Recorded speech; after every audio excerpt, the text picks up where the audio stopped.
Hey guys, welcome to the video. In today's video, we're going to be going over, is crypto a scam? So, I know that's kind of a shocking title for some of the videos that we've been posting has been crypto related, but this video is a reaction video to James's video on his crypto scam. So, I hope you guys really enjoyed this video. I think it's been a really good, well put together video, and how he explains his opinion on his crypto scam. There's a lot of good points that really I think you guys will appreciate, and it really gives a great perspective on kind of like what's been going on since 2021 and up until now, and how this may change a lot of new things in the crypto world. So go ahead, comment, like, and subscribe, and let's get started in this awesome video.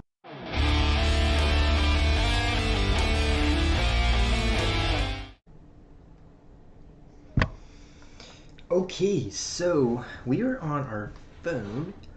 We just got done filming a video for the DJI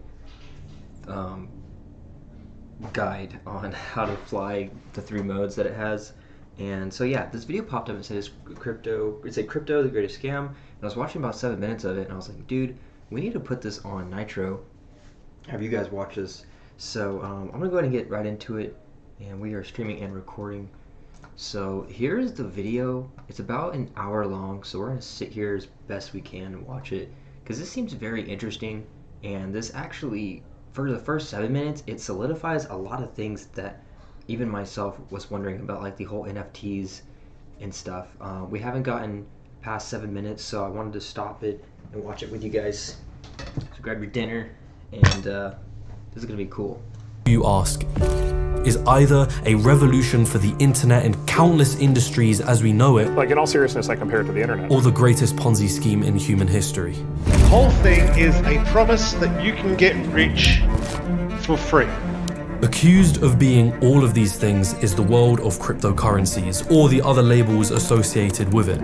NFTs, blockchains, Web 3.0. From the bizarre onslaught of celebrity promotions and endorsements, I got an ape too. Part of the same community, we're both apes. To the eye-watering numbers and headlines. Digital artist Beeple, the final bid, $69 million. Oh my God. To the grandiose claims about its potential. It's the biggest technology that's ever happened in the history of life. I once described the world of cryptocurrencies as a story, and I did that in hopeful, optimistic tones. And now I don't think it's the story that I initially thought it was. They only make money because some other sucker lost more. Have fun staying poor. It amazes me that anybody is buying into this. They are decentralized Ponzi schemes. The only thing that you have to show is Ponzi schemes. It's all bullshit. Monzo.com makes scams great again. Yeah, you know what? I'm not going to say again, because they never were, and...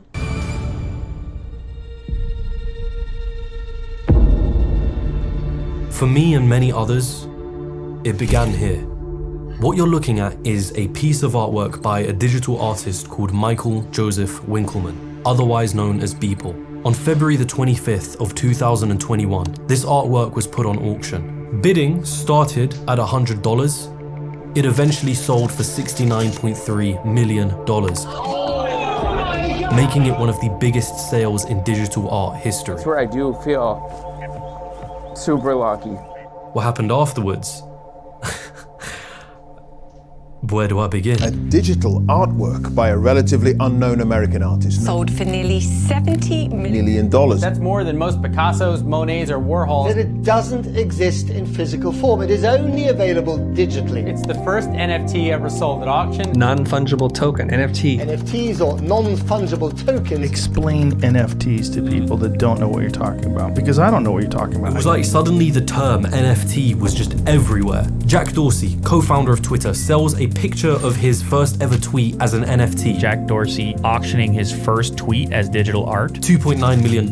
Even popular internet memes were selling as this NFT thing. Nyan Cat, $590,000. Charlie Bit My Finger, $760,999. Disaster Girl, $500,000. Doge, $4 million. Overly Attached Girlfriend, $411,000. Bad Luck Brian, $36,000. Scumbag Steve, $57,000. You had singer-songwriter Grimes selling selling $6 million worth of digital art as NFTs. People were changing their profile pictures on social media to NFTs that they had purchased. It was like flexing an expensive car or a watch. And then suddenly, all these big celebrities and artists and influencers were also replacing their profile pictures with NFTs. And I mean, like, even that in itself is true, but if y'all seen with like the whole FTX thing, it makes a lot of sense that you can't look at these celebrities and be like, oh, they're buying into this. That's a great investment. I should buy into that. A lot of times, just because somebody's a celebrity and they have a big, whatever you'd call it, I guess, what's the word, cloud or followers, whatever. Just because they have a lot of followers and they're a big influencer doesn't mean, what they're supporting or what they're investing in is that good. For instance, I really like Matt Damon. I think he's a great actor. I was like really impressed when I saw him on, what is that, the crypto.com thing, Fortunes for the Brave. That was like, wow, that's so cool. So what's kind of scary is you may have someone who's really, you look up to, like you're, like really inspired by them, and then just because they're investing in it does not mean that's probably the best thing.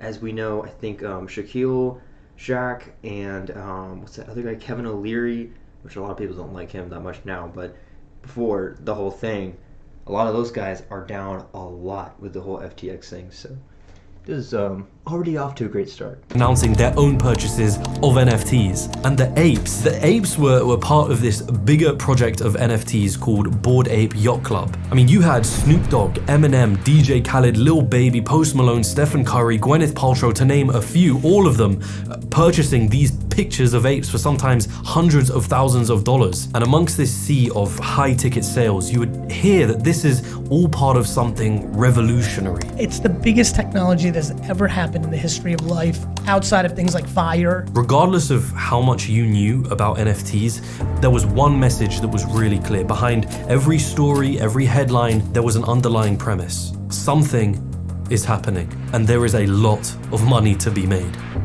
Welcome back to the show, and congrats on getting married. Yes, this is a big deal. Last time you were on the show, I asked you to explain NFTs. So, popular talk show host Jimmy Fallon does this segment on his show with Paris Hilton where they show off their pictures of bored apes. This is your ape. Yeah, debut. it's really cool. Like the hat, the shades. We're part of the same community. We're both apes. Love it. Here's my. Okay, so we are on their, I guess, website, Bored Ape Yacht Club, and they have about 10,000 items. They were created in April 2021. If you remember 2021, last year, no, it was 2 years ago, we're in 23. In April 21, that's when everything was kind of going off. Like in April, that is when, that's either before or in the middle of the bull run that we had. So one ape right now, like these, they're going for about 75 Ethereum. I think Ethereum, they're worth 1,500 now. It went down to 1,000, by the way, times 75. So you could buy one of those NFTs, just a digital piece of an NFT for $100,000. What gives that value of $100,000? Who knows? Maybe you guys know. My ape. This is my ape.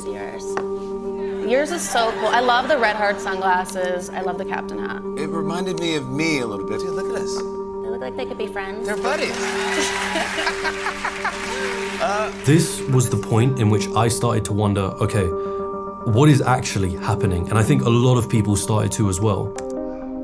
You start to realize that the purchase of Beeple's artwork, that wasn't done through $69.3 million in cash. That purchase was made using cryptocurrencies. In fact, all the NFT purchases that we were seeing, they were done through cryptocurrency. The mysterious individual who purchased Beeple's artwork that went by the pseudonym Metakovan, turns out it's this guy called Vignesh Sundaresan, who is already a cryptocurrency entrepreneur and had a working relationship with Beeple months prior to the big sale. And whilst there was all this talk about the revolutionary potential behind what we're seeing, there was another side of the story that was being painted by people who are far more skeptical. And those voices had a clear warning. What you are witnessing is a mania. We've got this system that is gleefully and gloriously corrupt. A mania that is being driven by greed. Get rich quick by investing in cryptocurrency. Mass delusion. My ape is an inner reflection of myself. Or, as other critics put it is a giant scam that has some of the largest names, brands, venture capital firms backing it, knowingly or not. NFTs were just a component of a much bigger machine with a lot of moving pieces. And when you put those pieces together, it creates a machine for one of the greatest scams in human history. And it all begins here, with a mysterious invention and a failed revolution. You curious to see how I got paid $2,317.16 this month without lifting a finger? 2008. Wait a minute, without lifting a finger, he had to lift a finger to make the video, so that's work. I don't know why, but sometimes when the watch makes that sound, I don't know if you guys heard that, it's kind of freaky. It reminds me of like a movie scene, like when something bad's gonna happen. I'm gonna take this call, I will be right back. You guys... That's where this really begins. Apple shares are just getting hammered this morning. We're down by between 3 and 4.5% generally. The United States is going through a recession it hasn't seen since the Great Depression. The consumers strangled. They're watching their housing prices go lower. They're watching their 401ks get diminished. You created the mess we're in, and now you're saying, sorry. Amongst the backdrop of this all, a mysterious individual is working on their own invention. On the 31st of October, they send an email to a cryptography mailing list. The email begins, "I've been working on a new electronic cash system that's fully peer-to-peer with no trusted third party. It was signed by somebody under the pseudonym Satoshi Nakamoto." Whoever this Nakamoto person was, they had a vision. The vision was to create a type of currency that existed digitally, that could be controlled by no government or single individual, that could be used to transacting globally no matter where you were or what time it was. The name of this currency and invention? Bitcoin. On January the 3rd, 2009, Nakamoto launches his invention, creating the first ever Bitcoins to exist. It was an attractive pitch, especially to people who held anti-state control sentiments. We're talking about anarchists, techno-anarchists, libertarians, cypherpunks. These were individuals who likely saw the government, the banks, the entire financial institution as just untrustworthy, that they can't be allowed to control monetary policy. And it was these factions that became the first adopters of Bitcoin, influencing its early culture. The goal was simple: preach the message of Bitcoin to others and increase its adoption. Bitcoin was kind of like a religion of its own, right? Like Satoshi Nakamoto was this Jesus-like figure that would communicate with his disciples on online forums. He would talk of this future vision of the world, one where the dollar no longer existed and all transactions would be made through Bitcoin, the global currency of the people that was owned by no central entity. To those early adopters of Bitcoin, they really felt like they were on the cusp of something revolutionary. It just so happened that the more people started buying into the message, the higher Bitcoin's value rose, and the more people were willing to put real dollars into buying Bitcoins. Bitcoin is now up to $111. Bitcoin started drawing attention from places it probably wasn't expecting or even wanting. The guys in suits, the big money, the people who saw Bitcoin as revolutionary, but perhaps more importantly, as an opportunity. The Winklevoss twins were a perfect example of that. Here you have two twins who have graduated from Harvard. They've won a settlement for $65 million against Mark Zuckerberg for stealing their initial idea of Facebook. They found out about Bitcoin on a holiday trip to Ibiza, and they started buying as much as they could. They were stockpiling the currency. It was by around 2013 that they were rumored to own about 1% of all Bitcoin in circulation. That, I think, was a perfect early warning of what was to come. Bitcoin was doomed from the start. That's what a lot of crypto skeptics will tell you, and I understand why. Relying on computer code and the ideals of tech anarchists probably isn't the best place to entrust a reimagining of the financial system. Bitcoin had a fixed supply of 21 million coins, which makes it deflationary by nature. So if one Bitcoin is worth more tomorrow than it is today, why would you want to use it to transact with? It's a pretty bad incentive to have if you're trying to make a global currency. But that is already assuming that Bitcoin had the technical capabilities to become this worldwide currency.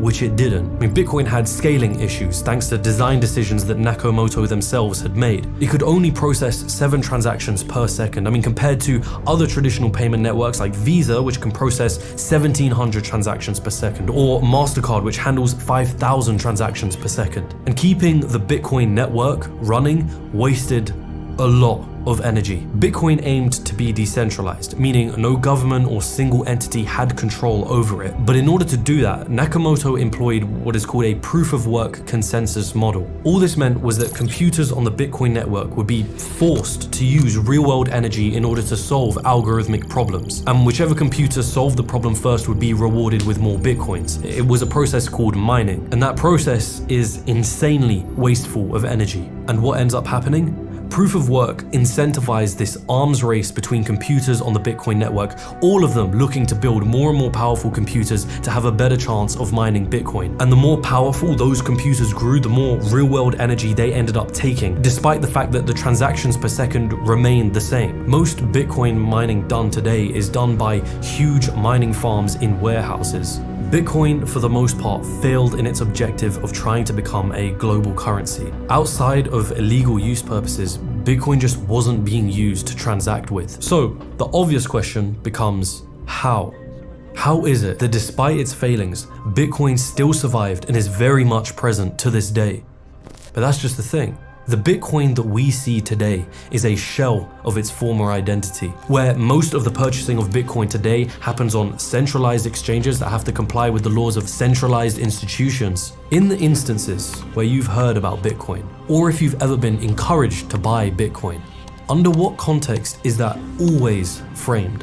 By 2014, the mysterious Satoshi Nakamoto effectively vanished from the internet and hasn't been heard from since. What was left of his invention was no longer a currency, it was something entirely different. Small business bookkeeping can get kinda scary, especially at tax time. But managing your money can be done easily in one place. Wave is one-stop money management for small business owners. Take the boo out of your books. There's a lot of things with about Wave. Bitcoin that we're learning here. MPB, the platform for used photo and video kit. Change gear. Stuck watching it. Bernie Madoff. This was a guy who was well respected on Wall Street. He ran a brokerage firm with a wealth management branch. He had many clients investing with his firm under the promise of great returns on their money until the FBI arrested him this morning after he told senior employees yesterday that his business was a giant Ponzi scheme. Madoff had been running the largest Ponzi scheme in history for the last 17 years and potentially longer, worth around $64.8 billion.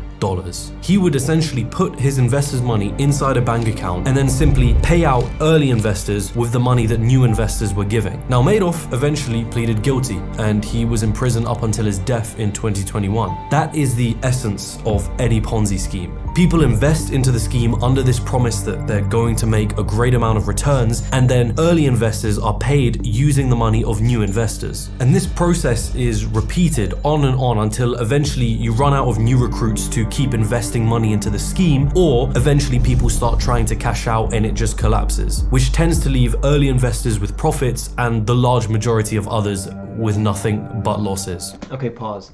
So that is very true, and we needed to disclose on the whole SafeMoon thing. I don't know if you guys noticed, so there was a guy, and we even made videos on how to buy SafeMoon, which that's a whole thing in itself. With SafeMoon, there was a guy named SafeMoon Joe, okay? And that was his name. If you look him up on YouTube, I think the keyword, screw it, let's do it. So if you go to, watch this. Okay, we're on here, we're gonna go to SafeMoon Joe. So, how do you know that it was actually SafeMoon Joe? Well, when you look up SafeMoon Joe, it sends you to SquidGrow Joe. The same guy. And this is what he says. I'm sorry, can you forgive me? SafeMoon Army, I'm sorry. This was 6 months ago. And he's moved on from there. So, he says, and then there's another video down here. SafeMoon scam still going on. SafeMoon will get caught eventually. So this guy, and just like a lot of us who didn't know, were making videos on SafeMoon thinking that this is a great company, they're trying to do all this, they're trying to do all that. I owned it for a little bit, and then what I noticed is if you go to my crypto wallet, I started noticing, I was like, man, this thing just keeps going down and down and down, and then every now and then it goes pumps up really high, and then it goes down, down, and down. Many people were saying it's a scam. Other people were saying it's still alive. I thought it was legit, and it basically just fell apart. But that is literally like a Ponzi scheme. What they were doing is, well, with SafeMoon stuff, it was a huge thing that we could cover on a different video. But basically, it was very interesting how it would pump it up really high, and it would just kind of start declining down really low, and it'd pump up really high, and just kind of keep repeating that. But it was just really crazy that a lot of times you can get into these projects that you think is legit, and you can be very, bullish on it, or you really believe in the project, and then you find out it takes you a while. But if you find out on the later that it wasn't actually legit, and so definitely SafeMoon was a Ponzi scheme, and I mean, you see it right here. It says, "I'm sorry, can you forgive me?" So, I mean, yeah, that really sucks. And we may have to delete those videos on SafeMoon, because I really don't want to screw anyone else on the channel, and they just click on video, how to buy SafeMoon. They're like, I don't want to be promoting a coin that I'm completely saying now, this coin is not legit. They've been scamming us. They scammed me. They scammed you. If you bought it, hopefully you didn't. And that's kind of the thing right now in the whole market, is you're seeing with Bitcoin going down to 16,000, now it's at 21. Is it climbing back up? It's like a lot of these projects that we see, they're not here anymore. Like, for example, MoonDAO, that was a coin on the Trust wallet. There was Trust, that was a coin that we had. There was one coin that got rug pulled on, Pepito. It was like this taco coin. So right now, when there's low volume being traded and not much money flowing in, and there's no bull run, it really wipes out all the guys down below that are actually a scam. So, just a quick note on that. Man, I ate too much food. It's hard for me to talk. People hearing about Bitcoin would hear about two things. One, that it was revolutionary, and two, that it was valuable. That if you buy now, you could be rich later. If you really, really want to become wealthy in the future, I would suggest you take $1 frickin' buy some Bitcoin. Bitcoin, to me, it's not just an investment. It's not just maybe a get-rich-quick scheme, as a lot of people put it, but I see it as the future of currency. I see it as the future of the financial system. So you realize that most of the people buying Bitcoin, they're not buying it to use as a currency. They're buying it as an investment. And therein lies the contradiction. Because the more people who used Bitcoin like an investment, the less liable Bitcoin became as a currency, the very thing it's being pitched as being revolutionary as. So you know what you end up with, right? Bitcoin is a get-rich-quick scheme. The promise is you can get rich for free. Magical internet money. Anyone who buys into the idea of Bitcoin is doing so to sell it for a higher price at a future date, and the people that buy it off those people are also looking to sell it for a higher price at a future date. The only way to make money from your Bitcoin investment is using the money of new investors. You hear about people making money in Bitcoin. They only make money because some other sucker lost more. And unlike Bernie Madoff, right, who gets all the blame and the satisfying jail time at the end of his story, here you have an entity that isn't owned by anyone. What some would argue isn't a decentralized currency. It's a decentralized Ponzi scheme. Now, Ponzi schemes are kept alive by continuously finding new recruits and new markets to tap into so that money is continuously being poured into the scheme. And so you start to see this similar incentive develop in the crypto space, this desperate need to find a use case for this stuff, and that use case has to be revolutionary enough to justify its rising value. Bitcoin may have been the first part of this machine, but things were about to get a whole lot more interesting.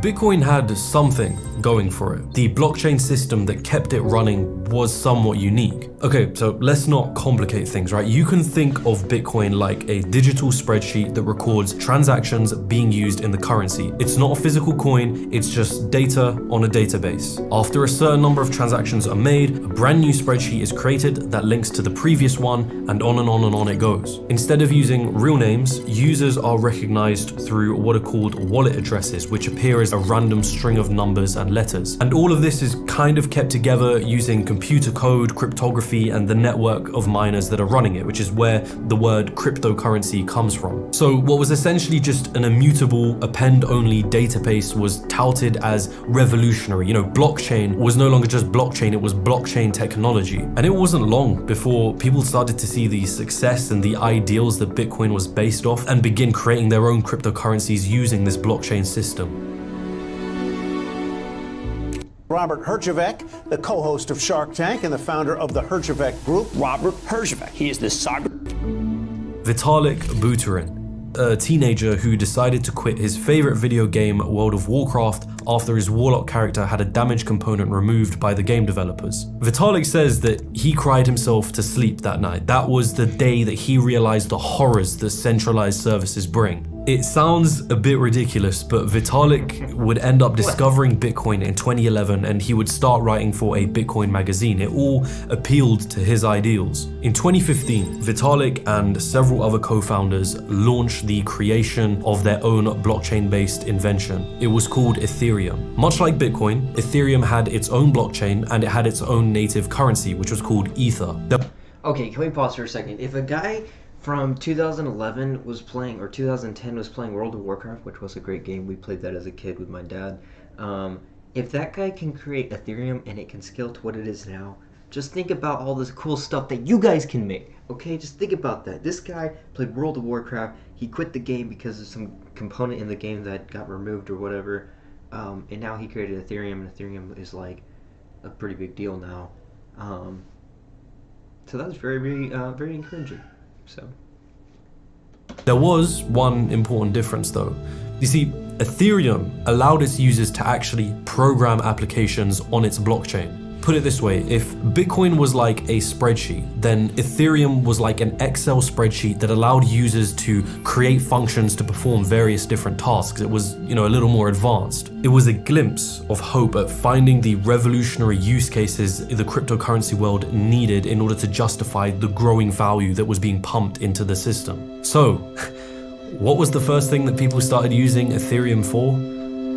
Creating more cryptocurrencies. And today we will be creating our own cryptocurrency in under 10 or maybe even under 5 minutes. Rather than needing to create your own blockchain and network, you could just use Ethereum's blockchain to create your own cryptocurrencies, or crypto assets as people called them. These assets that existed without their own native blockchain were called tokens. There are now over 1,500 cryptocurrencies. It became known as the ICO mania. It was supposed to be this new way to fund your business. Businesses could create their own token coins, release what is called a white paper, which explains what the project aimed to do, and then they could sell those tokens to the public, otherwise known as an initial coin offering, ICO. A whole wave of these token coins were being released. Some of them parodies and others were just blatant scams. Titcoin, the Whopper coin, Trump coin, Kodak coin, Insane coin. But here it is. So I created Dictator coin. Jesus coin was a token coin that was promising to decentralize Jesus on the blockchain. On its white paper, its creators stated they were in early talks with churches to provide miracles exclusively to Jesus coin owners. Ponzi coin was very much open about the fact that it was a scam. Their website literally said it right there. It's as much as a scam as 99% of the ICOs out there, but it's more transparent about it. Ponzi. Okay, that's kind of funny. Like, hey,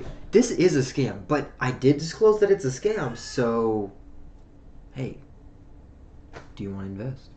Bitcoin still managed to raise $250,000. It didn't matter if if you give money to Ponzi coin and you think it, oh my gosh, you guys are great. If the idea was good enough or not, or if it even solved the problems it was claiming to solve. All that mattered was that people believed in the token enough so that the value would rise and it would pay off the early investors who got in at the start. There was one that you invested in that saw like 2,000% growth last month. Yep. What was it? That was Denver coin. ICOs also marked the beginning of an unlikely friendship between those in the cryptocurrency space and influencers and celebrities. If token coins were fueled by hype and attention, then celebrities and influencers were the ones that were running the gas stations.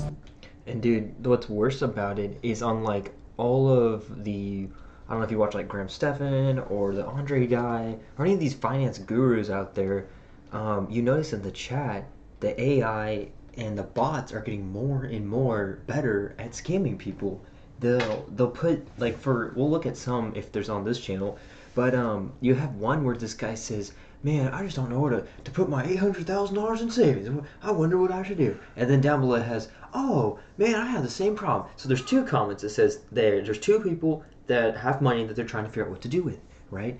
And then down below that, it has a WhatsApp number. This other person says, oh, well, you should contact blah, blah, blah. They helped me save and made me X percentage of whatever. So anyways, and then they have this fake conversation between each other to make it look legit. And then they go even beyond that by, if you click their thingy, it's like an old guy, a very typical name. He has a couple subscribers, blah, blah, blah. So they make probably like 15 fake bot account and make it look like it's real people. And it can be very tricky if you're not used to seeing that and seeing the bullcrap that they're trying to promote. Like they'll say Amazon 69 is the next coin, or this coin's the next coin. So pretty much now, you know that's definitely a scam, but now it's taking it to the next level. It's like, well, if these celebrities are promoting a coin, that's probably also a scam. Because, I mean, at the end of the day, you don't really know, you know, if you're getting in at the right time. You may be buying it at the top. You don't know. None of us know when if it's already on the internet and it's already being promoted, just know that you're not the early investor. You're like, right, you know, I guess you're one of the sheeps in their thingy. And that we definitely have experience on that with the whole Pepito thing. They did an ICO that day. We bought in early, and then they said they're gonna launch on like PancakeSwap or something, or whatever. But in less than like a couple hours of them launching, they were already gone. They just pulled the rug, and then you look at your wallet and it said balance 0. Like I mean, you're gone. You had your coins, but the value was gone. That was a crappy.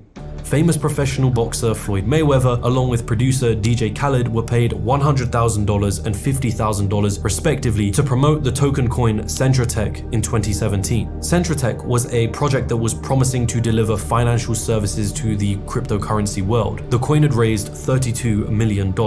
Turns out they lied about their CEO, who wasn't even a real person that existed. They lied about business deals with MasterCard and Visa, and its co-founder, Sam Sharma, was eventually sentenced to 8 years in prison. ICOs effectively became a casino to gamble unregistered securities. But you have to remember the hidden incentives. No matter how fraudulent or bizarre everything looks on the outside in the crypto world, you have to keep clutching at potential use cases or anything that will justify its value constantly rising to new investors. And whilst the ICO mania of 2017 was continuing, a whole new idea was coming to fruition. So how many of y'all have heard of this new game that came out recently? I don't know how do we actually describe what these things are? And today we're talking about CryptoKitties. CryptoKitties was probably one of the first NFT projects to make it into the spotlight. CryptoKitties. CryptoKitties. The viral blockchain-based game that sparked a global craze for virtual cats. It's a picture of a cat. You logged onto the site, you created an account that was connected to your crypto wallet, and you'd play this game in which you would collect, breed, and sell virtual cats for cryptocurrency.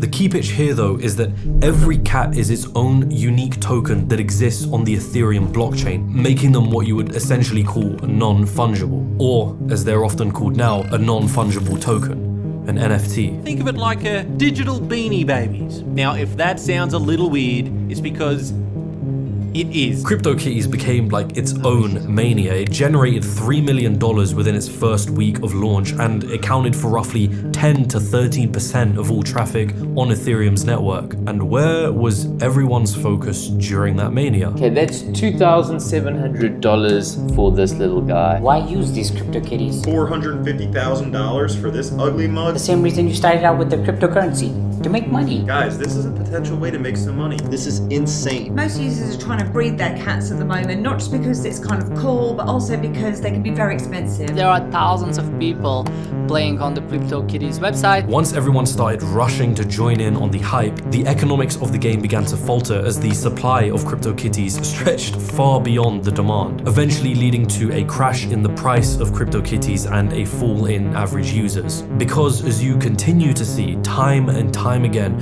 almost everyone was there to make money. But what remained of that saga was the idea of non-fungible assets. A brand new package, a brand new pitch, a new route to find use cases for cryptocurrencies and blockchain technology. Small business bookkeeping can get kind of scary, especially at tax time. But managing your money can be done easily in one place. Wave is one-stop money management for small business owners. Take the boo out of your books with Wave. What's the best way to invest $1,000 right now this year? Well, it's not stocks, it's not crypto, it's not something like Amazon. The best way to invest $1,000 that will pay you back tens of thousands of dollars is using what I call a three-step system. And let me show you the ROI, the return on investment potential of that investment. So we're heading over to my account right here, and you can see that I've been making tens of thousands of dollars per week. So here we are, $17,000 one week. The week after, $22,000, $13,000. $17,000. And so I've been able to do this, and these numbers, and actually let me show you this too. If I go down below here, last month I made over $64,000. This month I'm already at $63,000, and the month isn't even over yet. And that has changed my life forever. And it took me from being a struggling gym owner just a few years ago, 7 years ago, with no online business, and now here I am making tens of thousands of dollars per week and doing it without my own product, website, or email list. And for me, this is the best investment I ever made in myself because it's changed my life forever, and it's changed my family's lives. Now I'm able to go and travel the world. This stuff was initially pitched to digital artists. The idea was that you would make artwork, then tokenize that artwork, which just means turning it into a token that exists on a blockchain like Ethereum. If you wanted to know who owned the artwork, all you had to do was just go and check the blockchain records and see which wallet was associated with the artwork. In theory, you could digitally verify the ownership of your art. Sounds exciting, you might think. I did too.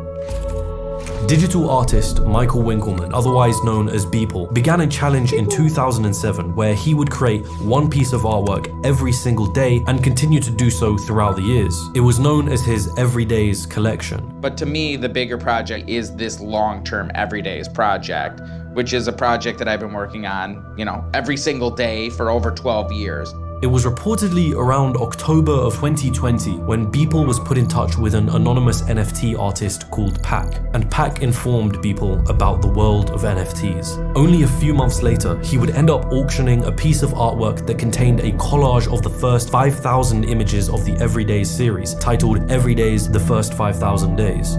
$69.3 million was how much it sold for in the Ether cryptocurrency, one of the largest sales in digital art history. The very sale that sent the search term NFT skyrocketing. So now the question becomes, who decided to make that purchase? So you purchased a collection of 5,000 pieces of digital art that anyone can easily see online for $69 million. Why did you do that? Metakovan, or as they were later revealed to be, Vignesh Sundaresan, a crypto entrepreneur who had recently co-founded a crypto investment firm with his business partner called Metapurse. Only a few months before this big $69 million purchase, Metakovan and his business partner had already bought another collection of NFTs from Beeple for over $2.2 million. They actually wrote a blog post about their purchase, alluding to the fact that this was only part of a much bigger project that they had in mind that will, quote, flip the art world status quo on its head. And what was that project that they were talking about? The B20 token coin. They were going to bundle their purchases of Beeple's NFTs collection and put it in a virtual museum where those who purchased the B20 token coin could access and view the artwork. Owning the B20 token was supposed to represent a type of fractional ownership in the virtual museum and the contents inside of it. Here's the thing. Metakovan and his business partner conveniently owned 59% of the total supply of B20 tokens.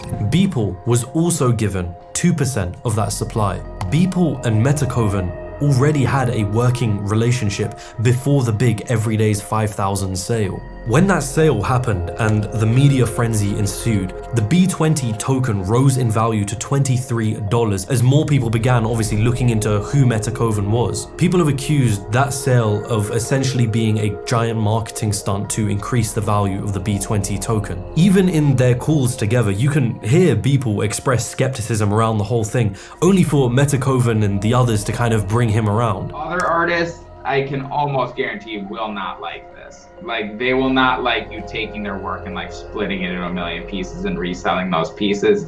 I would be very surprised if other artists did not have a very strong dislike of that.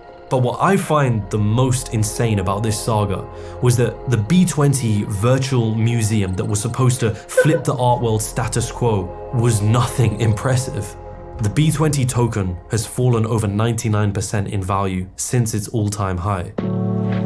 Despite all of this, Metacoven's sale sent headlines skyrocketing. Suddenly, NFTs were being created out of internet memes or anything really that was culturally relevant to the internet. From the outside, all you had to know were that NFTs were revolutionary and there was a lot of money involved. You didn't even have to know that they were intrinsically tied to the world of cryptocurrencies or blockchain, a successful repackaging. Once the sale of memes and other one-off NFT sales cooled down, it became more popular to start buying into NFT projects. These contained up to thousands of NFTs inside of them, usually following a certain theme or concept. What are CryptoPunks? These are the CryptoPunks. They're they are 25 by 25 pixels. Yeah, they're icons of zombies and aliens, zombies, and yeah, they all have different mohawks and glasses and beard types, and I mean, what is Cool Cats? The coolest NFTs on the blockchain. Should I get a Lazy Lions NFT? Been thinking about joining this amazing community. Clone X. This project is previously known as Akira. Sneaky Vampire Syndicate. We've got pudgy penguins on the chopping block today. They're selling us something called Weebits? Just as it had been with Bitcoin and token coins, the name of the game was about hyping up a project so that you can sell it for profit later. NFTs though were cooler than your average token coin, so they had art behind them. You could show them off by replacing your social media profile picture with an NFT you purchased. More so than ever, hype and attention became an important part of growing the value of an NFT. Which brings us to the apes. This right here is one of my 18 audiobooks that I own. It made 82 sales last month on Audible. It's called videos is you get like so many ads on like, this is how I make money. Don't do this, don't do that, don't do this, but hey, I'll sell you a course for $1,000 and it will change your life.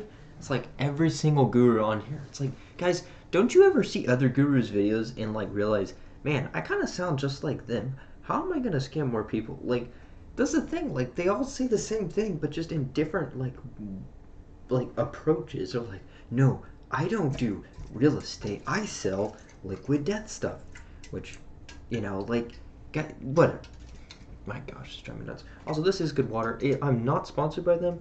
I would like to be sponsored by them because I've been spending a lot of money on these, and they're very yummy.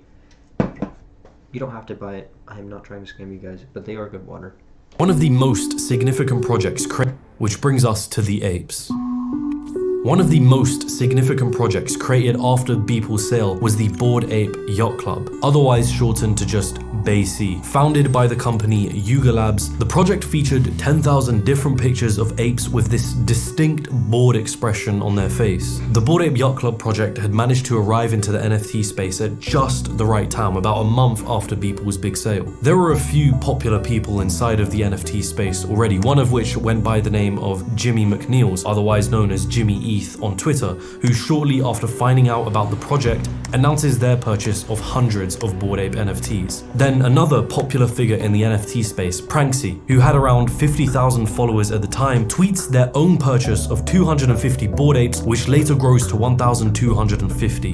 And all the time these guys are tweeting about their purchases to their followers, it starts to create this buzz inside of the crypto space. You've probably seen all over Twitter this crazy thing with apes. Just after 12 hours of its official launch, the BAYC collection sold out, giving Yuga Labs an estimated $2.8 million in revenue. Pranksy starts selling some of his apes to NBA players who start tweeting and changing their profile pictures to those apes. In August, the popular DJ Steve Aoki tweets his own $40,000 purchase of a Bored Ape to his millions of followers. Hashtag ape, follow ape began trending immediately. Famous digital artist people tweeting about it and creating an artwork about it, which continued to drive up the price of Bored Apes. You ape, me ape, ape friend.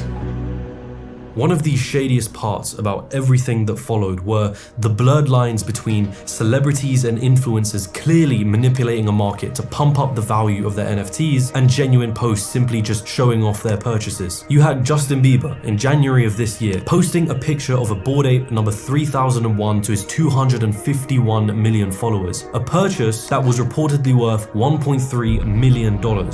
Everyone sort of assumes that Justin was the one that made the purchase himself, right? And he's just posting it on his Instagram. But then Twitter users started to look into the records and they find that Justin's supposed crypto wallet had received 900 Ether from another wallet address. And that wallet address was associated with an individual named Gianpiero D'Alessandro, or as many others may recognize him, Justin Bieber's business partner. And Gianpiero owned his own NFT collection called In-Betweeners, which Bieber had been promoting on social media already. In those posts, no disclaimer was made suggesting that Bieber had been paid to promote them. I just got my first NFT. Oh, you did? What was it? Through MoonPay. In some of the announcements from celebrities about their NFT purchases, there was this constant reference to a company called MoonPay, thanking them for help with purchasing their NFTs. I got an ape too, because I saw you on the show with people and you said you got a MoonPay. Turns out, MoonPay was a company that was launched in 2019, which according to their website had one singular aim: to increase cryptocurrency adoption. So that begs the question, what is the relationship between MoonPay and the supposed celebrities and influencers there helping buy NFTs? Real talk, not once, not twice, 3 times I've been offered a Bored Ape through MoonPay. And there was an NDA they tried to send my agent and shit too. You know, they wanted you to not disclose that they had purchased the ape wallet. Isn't it a little shady that you have the CEO of MoonPay, a guy called Ivan Soto Wright, who is an active participant in the NFT market, who is clearly well connected to the celebrities using his company's service, who has access to insider information and likely knows when celebrities may purchase an NFT before they do it. And surprise, surprise, people started finding out that Wright on numerous occasions has purchased NFT projects right before celebrities end up purchasing them. Prominent crypto skeptic and author David Gerard had this post on his blog. It was titled, "Crypto Grifters Try to Scam Artists Again." He wrote, "The NFT grift works like this. 1. Tell artists there's a gusher of free money. NFTs are the future. If you want to get an NFTs, you're guaranteed to make some money because it's new, it's fresh. 2. They need to buy into crypto to get the gusher of free money. 3. They become crypto advocates and make excuses for proof of work and so on. 4. A few artists really are making life-changing money from this. 5. You probably won't be one of them. It's sold to you as this amazing thing where art is digitally verified on the blockchain. And that pitch makes you think that on the blockchain, when you purchase an NFT, there's literally an entry that shows your wallet and the actual image of the NFT you purchased right there. You want to know what is actually the case with most NFTs? There is no picture attached to the transaction. Instead, it's usually a HTTPS or IPFS link containing the stored NFT image. So what you're purchasing with most NFTs is just an entry in a database that contains a link to the image that anyone else can also access. A little misleading to call that ownership. But I guess at the end of the day, that doesn't matter when, just like ICOs, NFTs were just another speculative financial investment to throw your money into. And to do that, you had to buy into cryptocurrencies. More money funneled into the machine. In my experience of looking into crypto communities and its culture and various projects, there is this game that is being played. Some are blatant about it and others less so, but the game is this. Everyone is playing a role in promoting their project, calling it revolutionary, saying that this isn't like the others, but ultimately, everyone knows that at some point, they're going to sell. And perhaps it is because of the greater full nature of the crypto ecosystem, where everyone is incentivized to keep putting money into the system and to keep pushing it while simultaneously dismissing criticism. On the surface, everything is supposed to be Yeah, and see, that's exactly what they did with SafeMoon. They were always saying, and there's this other coin, crypto against cancer. That's another scam. If you're in that one, sell while you still can. Even in the chat thing you would read, the guy would get mad at you if you actually started asking what? Real logical questions. How are you going to scale this business? How are you going to do this? How are you going to do that? Hey, why is the coin down? Why is this down? You know, when people get in a project, they start kind of chipping at it, and they start chipping in, like, they start taking this off, and taking this off, taking this off, find out that there's actually really nothing there. And yeah, I mean, that's exactly what they're saying in the Crypto Against Cancer. Just keep buying, just keep buying. Don't worry about the price going down, just keep buying. And you realize, well, what are you buying? Potentially you could just be buying the other person's bag, and then you're left, they're getting your money, and you're getting a bigger bag of nothing. Positive and optimistic. You have catchphrases and actions that are commonly used in cryptocurrency communities. HODL, short for hold on for dear life, which refers to holding on to your crypto assets no matter what. HODLing is seen as a good thing. Today we're going to be talking about the art of the hold. WAGMI, short for we're all going to make it, which is used as both a greeting and an easy catchphrase to keep morale high. We're all going to make it, and I say this with passion and confidence. If you leave the market, if you give up, you will lose. That is the ultimate failure. We're still early is a sentiment often echoed in crypto communities, an encouraging message for those who are both new and old in the space, letting them know that they haven't missed out on the opportunity and further riches are on the horizon. Don't abandon hope. Is it too late to get into crypto? No, never. It's never too late. It's actually too early. It's extremely early still. Those who hold on to their crypto assets.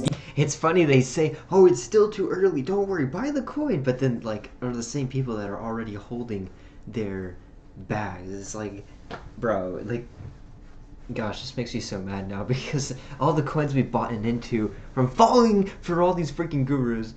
Oh, man, we're getting salty.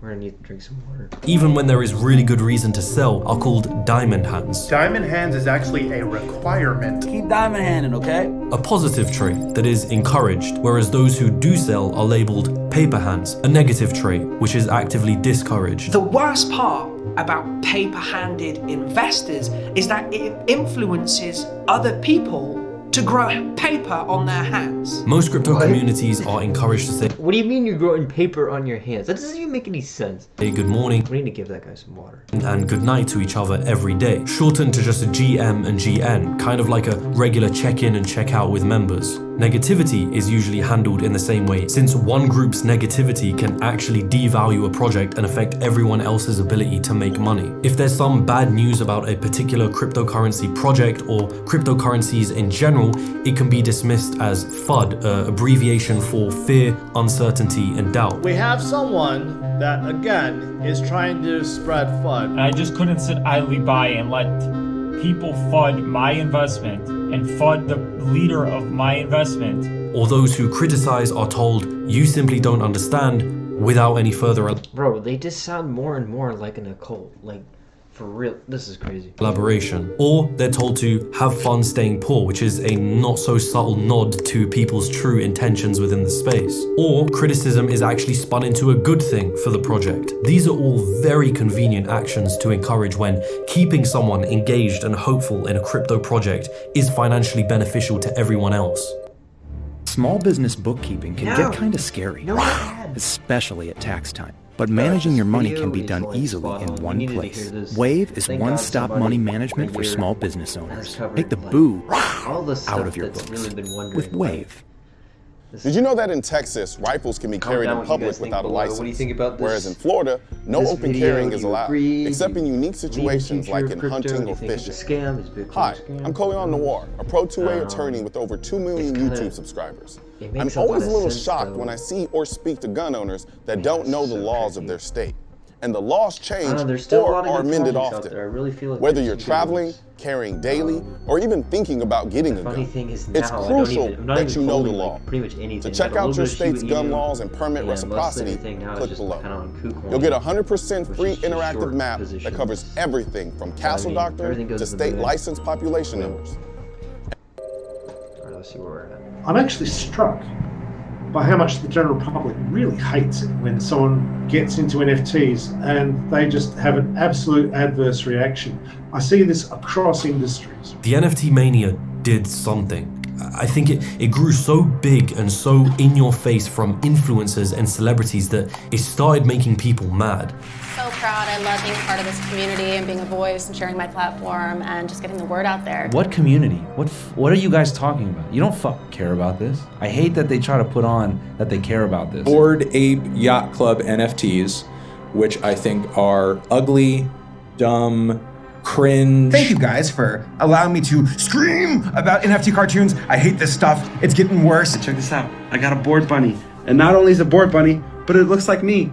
Look at that. Nothing makes people hate you faster than NFT shilling. If you're young and naive, just like my brother, and want to get into NFTs, you should check out Board Bunny. The new Board Bunny NFT project has now been classified as a scam. Welcome David Dobrik to the long list of influencers promoting scams, further claiming the team has disappeared with $6 million. It's great to be a part of this project. I love the designs inspired by Pokemon. It's a Pokemon knockoff. It's just like stealing money from people who are fans of Pokemon. Y'all better not miss this. They promised Pokemon partnerships, and it was all a lie, and it ended up raking in $6.3 million. For the last 6 months, I've been working on my own NFT project. So the project is called CryptoZoo. I believe is going to change the game. CryptoZoo, Logan Paul's newest project, are basically a bunch of stock photos from Adobe that have been poorly photoshopped. Non-fungible tokens, yes? I do know what they are, but I don't really like them at all, really. I'm not really into them. Nobody seems to like NFTs. We didn't find anybody who actually had anything positive to say about them. Whenever a big celebrity or influencer would post something related to NFTs on their social media, you'd see a whole slew of people responding with, "Oh no, not you too." And this wasn't just limited to individuals either. Companies began getting a lot of flack for even talking about or dabbling into NFTs. In 2021, people found out what cryptocurrency actually was and they hated. It is all get-rich-quick schemes promoted using technology as the cover. All of it. That's what crypto is. And NFT is the latest species. I think in June, there were 1,500 computer scientists and technologists who wrote to Congress calling for more responsible regulation of crypto assets. They said the catastrophes and externalities related to blockchain technologies and crypto asset investments are the inevitable outcomes of a technology that is not built for purpose and will remain forever unsuitable as a foundation for large-scale economic activity. And so you start to wonder, like, okay, like what's gonna happen? And I know that it really shouldn't surprise me, but a whole new packaging had been in the works and a brand new word was taking the stage. Our mission at MoonPay is to onboard the world to Web3. I have to admit, it's a pretty convincing narrative. The first iteration of the internet, Web 1.0, was essentially the first version of the web, mostly consisting of web pages and information. There wasn't much you could actually interact with. Then came along Web 2.0, which brought access to many new features. It focused on user-generated content, social media, and more forms of participation. This version of the internet became dominated by large corporations. Web 2.0 is our current modern-day version of the internet, but now Web 3.0 is coming. It kind of just referred to a bunch of different things, but the idea was that a new version of the internet is here, where your online activity was going to be making use of blockchains and tokens to some degree or another. So in theory, the now centralized version of the internet owned by big tech would become owned now by its users. In its initial bubble, NFTs were seen as just digital art, right? Which is quite limiting. At the end of the day, NFTs are just data on a public database that can act as a receipt of ownership over whatever that data contained. You know, whether it was a coin or it was a web link to a digital piece of art. The idea was that if NFTs could prove ownership over something, then you could put anything on the blockchain. Real estate titles, medical records, university degrees, legal records. In the case of Web3, you'd have social media sites and video games all incorporating blockchain and NFTs into their business model. It didn't really matter what it was or how it would work exactly. It just became this game of insert anything here, but on the blockchain. And just like that, you've made it revolutionary. You've just recreated the entire mortgage infrastructure that already exists today.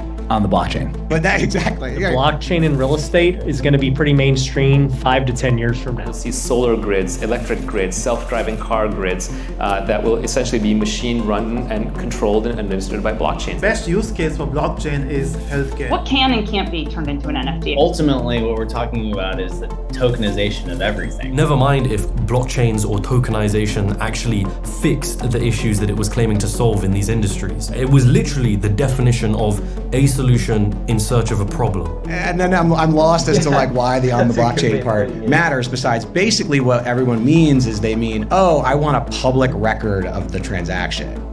Okay. I mean, people suggested that you could replace legal contracts with smart contracts, which are programs that are built on the blockchain, and that's usually accompanied with the phrase code is law.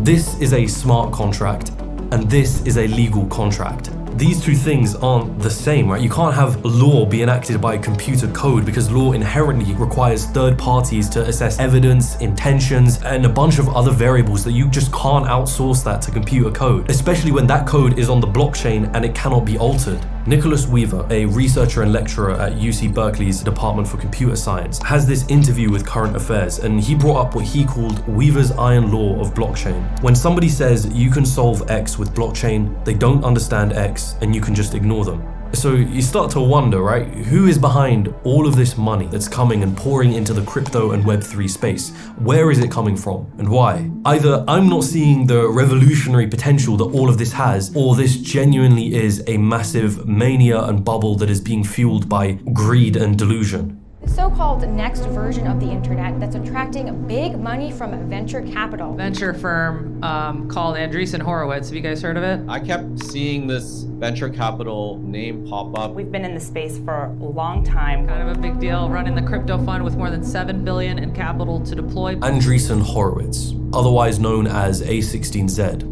They're one of the largest venture capital firms. They have a crypto fund with around $7.6 billion to be invested in crypto and Web3 startups, and have been investing in crypto companies dating back to 2013. If you wanted to meet the smart money behind all of this, then these guys were the best place to start. They say that crypto is far more than just a financial innovation. It's social, cultural, technological. In the month of October of 2021, A16Z led a funding of $150 million towards the company that was behind Axie Infinity. A16Z general partner Ariana Simpson claimed that this was an example of where Web3 is going to revolutionize the internet. In her own words, literally, Axie embodies a new generation of games. What this means for the future of games and really the web as we know it is as big as your imagination will allow.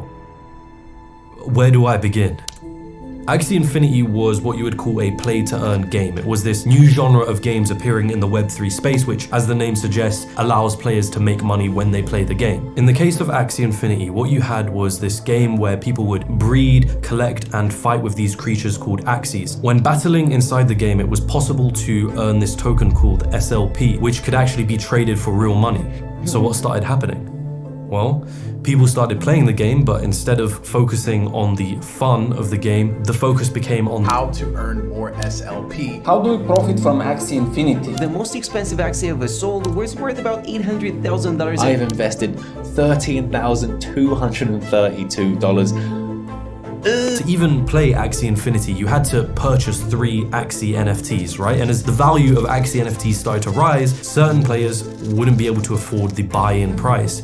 So guess what started happening? Those who had the money to buy 3 Axies began to lend their creatures out to players who couldn't afford it. And they were called scholars. How to set up your own scholarship program as a manager in Axie Infinity. I'll be giving out a scholarship every 2 weeks, so that's another 6 scholarships is my goal. Scholars would then play the game using their rented Axies, earn SLP, and then give a cut of their earnings to their managers. My team of 12 scholars was roughly earning me $1,700 a month. $600 from my scholars. With all of my current scholarships working, I'm earning about $6,000 a month. Axie Infinity, a play-to-earn crypto gaming juggernaut that has led people in countries like Philippines and Venezuela to make a living. These are players from the Philippines who are making a living playing Axie Infinity. Most of the scholars who couldn't afford the buy-in price, they were from developing countries, right? People who likely saw Axie Infinity not as a game of leisure, but as a means of producing income. I am here to apply scholarship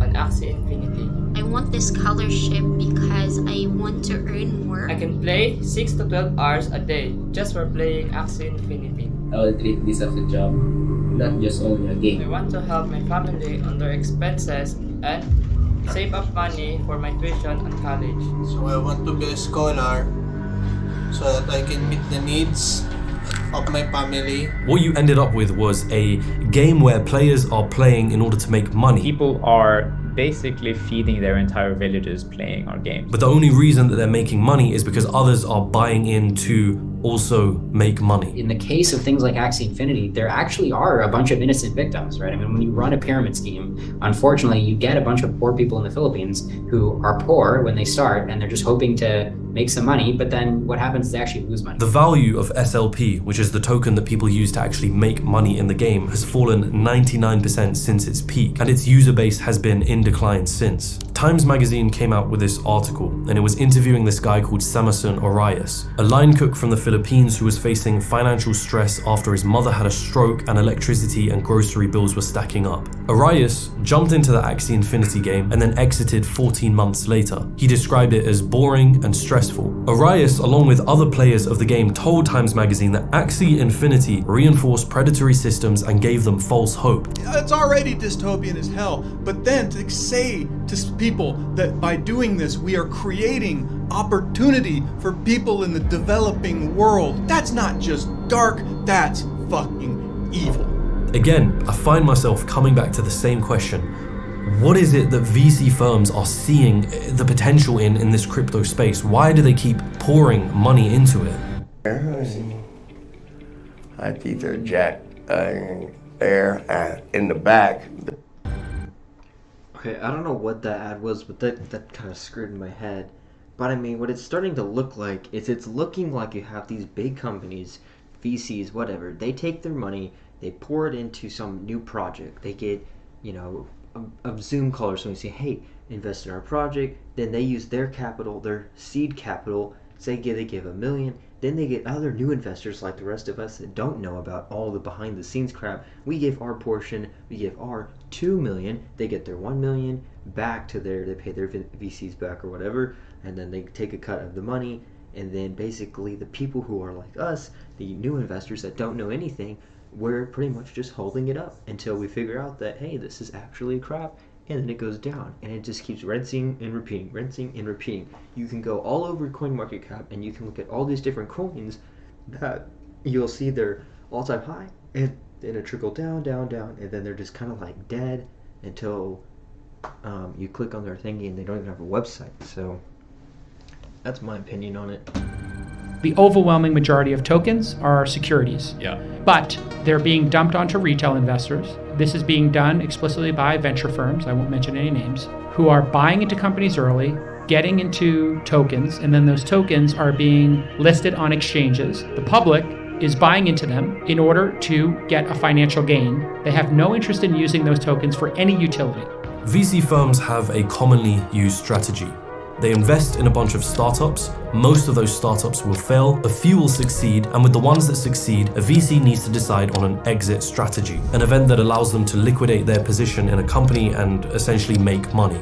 This is a process that can take years. So there's another idea that is proposed by skeptics, that the world of crypto offers an incentive for VC firms to invest in a crypto company, receive a percentage of their tokens, and then sell those tokens to retail traders when it becomes publicly available, all achievable within months, highly profitable, and fairly unregulated. With crypto tokens, they can cash out in a few months. And the way that this actually works is they encourage their fundees to basically issue unregistered securities. Andreessen Horowitz invested in a bunch of startups that all issued tokens that all got dumped on retail, including Andreessen Horowitz dumping a lot of them on retail. This is blatant securities fraud. But they didn't commit the securities fraud. It was just the companies they invested in. On the surface, Web3 has this narrative which is all about taking money out of the hands of the rich and the big tech and giving it back to the users. But A16Z is the exact same company that has funded some of the biggest Web2 companies like Facebook and Twitter. I'm sure that there are many inside of these firms that really believe in the potential of Web3 or crypto or blockchains or whatever buzzword you want to use.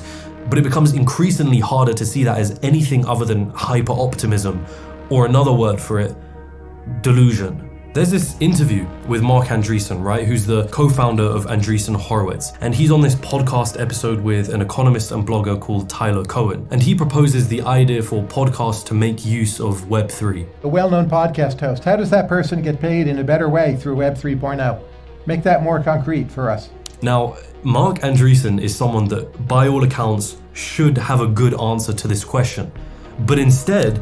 Yeah, I mean, they can pick their business model. I mean, they can pick their business model. They can decide a subscription-based business model. Microtransactions. They can pick, they can pick whatever model they want.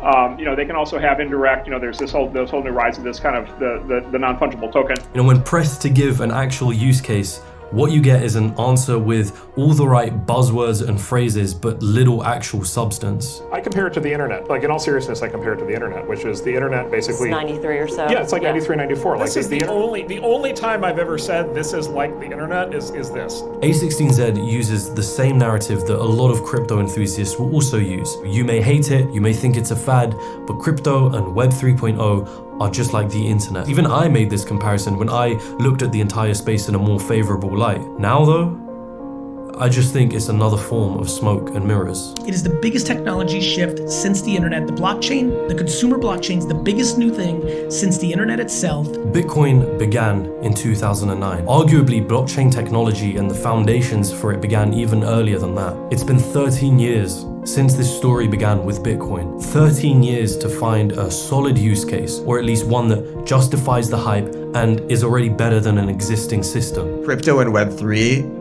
is really great at one thing, which is trading and speculation. And there is absolutely no democratization of anything. There's centralization of exchanges, centralization of miners, centralization of crypto wealth. Is the most concentrated amount of centralized wealth in the history of humanity. Worse than disease, worse than Wall Street.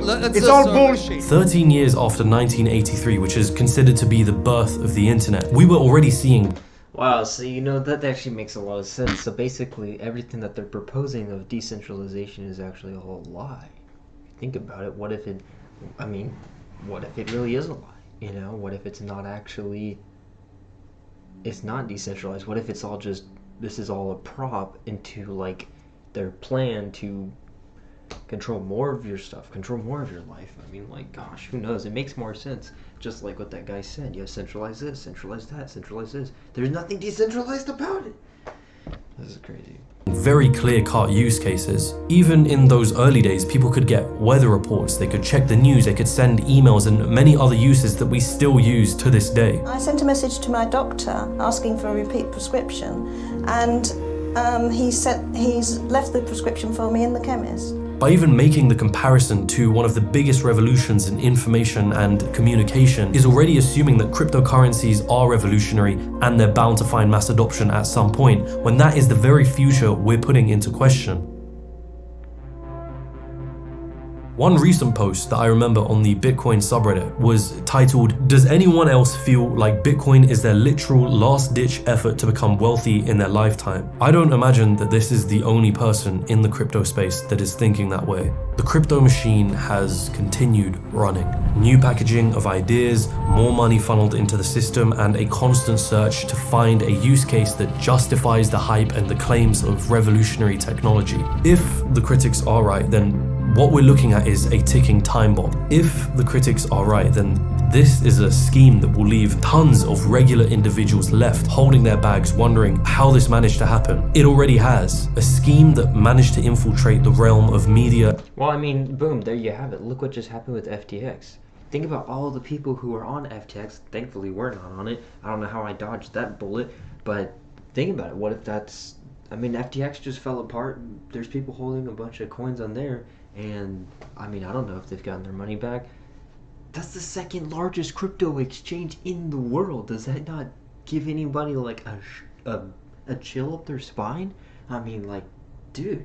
And then the developer of Bitcoin or something, or I think there's a guy in there, I don't know exactly his name, but I heard that his wallet got hacked and he lost all his Bitcoin. Is anyone talking about that?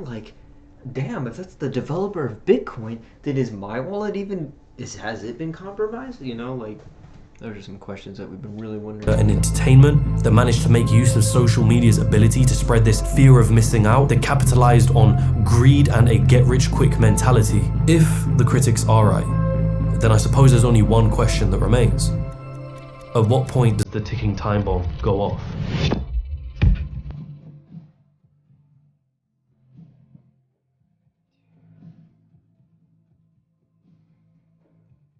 Dude, this video was amazing. I told him, hey mom, I spent 8 years. Holy crap, guys. There you have it. Check out James. This guy seems to really really do his research. Yeah, I mean, this is true. This video was more of a work of art than those NFTs.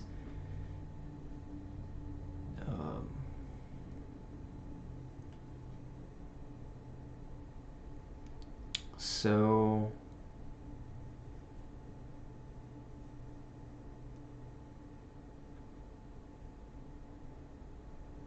yeah, he is awesome at conveying stories.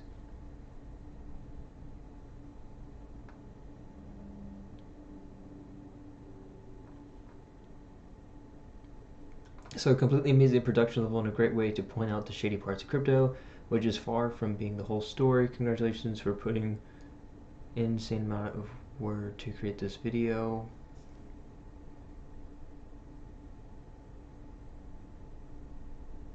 I mean, look, is crypto a scam? You know, that's the question I was all asking. This seems like another good video. We probably want to check out the dark world of mega churches. I think if anybody's wondering, like, yeah, it is kind of seeing a little, that does seem a little weird.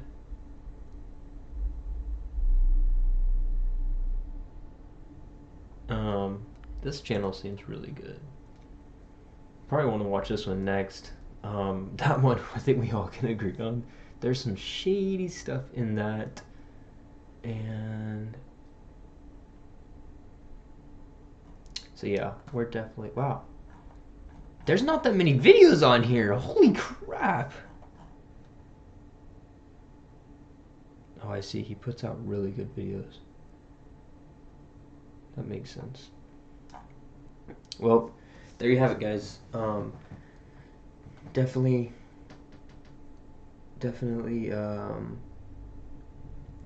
interesting video. So, I mean, let me know what you guys think below. What do you think about this whole crypto stuff? It's starting to seem kind of, there's a lot of questions I think we're all wanting answered. I guess the main thing I'm kind of wondering is like use cases. You know, like what coins, how do you find a coin that's not BS? You know, what's legit and what's not? That's kind of the thing I think we're all trying to figure out, because a lot of these coins out here, dude, are like very sketchy. I mean, for instance, I'll show you guys one. Watch. So you go to coin market cap, and I'll show you some coins that are pretty sketchy. So whatever the coins are showing them, don't buy. So Bitcoin's at 21,200, and here are some coins. It may not even be around. Here's one that was a baby. Let's see if this one's still around. Okay, 1 year. Look at that. Year to date. Well, that's kind of that makes it look better. But look at that. Do you see do you see that crap? Look at that. Pew. I mean, is that like, just in general investing terms, does that look like something that would be a good investment? If you're just looking at the, like, let's go to the year to date. That kind of looks like a good investment, but from the 1 year, look at that. Look at the all-time high. I mean, it's just, gosh. Or you just look at the website. All right, let's go to the website. Maybe Doge.com. Okay. I mean, just this website alone looks like anybody can make this. You know. So I don't know. A lot of this stuff is just, is it legit? I mean, even Sheeb, for example. I like Sheeb. I think it's a cool coin, but like, at the end of the day, what use is this stuff?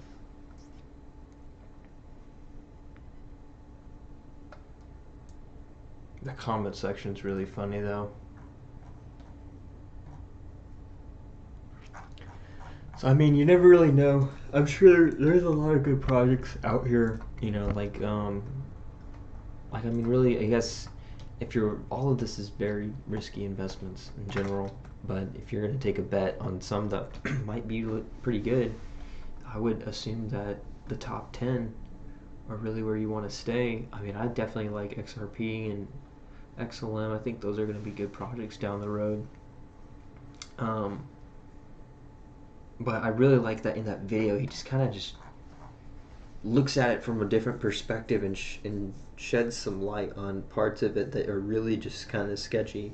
And the whole NFT thing was just a very, very very shady thing that I think a lot of people on the outside were just like, yeah, I don't think I want to pay $100,000 for a Bored Ape and trust that that thing's gonna be worth millions of dollars down the road. Like, and the whole thing about like you don't even have an actual ownership of it, that you just have a receipt ownership, you know. So yeah, that's definitely a good video. Hopefully you guys make good investment choices, and comment down what you think about the video. And we got more cool drone videos coming out, more real estate videos. We're not making that much crypto videos, but we do want to go over more on the BC Vault, because that is a unique tool. And I think I got a comment on something that they wanted to see. So definitely do your research, and really research, because a lot of coins on here on CMC may not be here in the next 5 to 10 years. And yeah, so thank you guys so much for watching this video. I'll see you guys on the next one. Like and subscribe for more. Thanks for watching.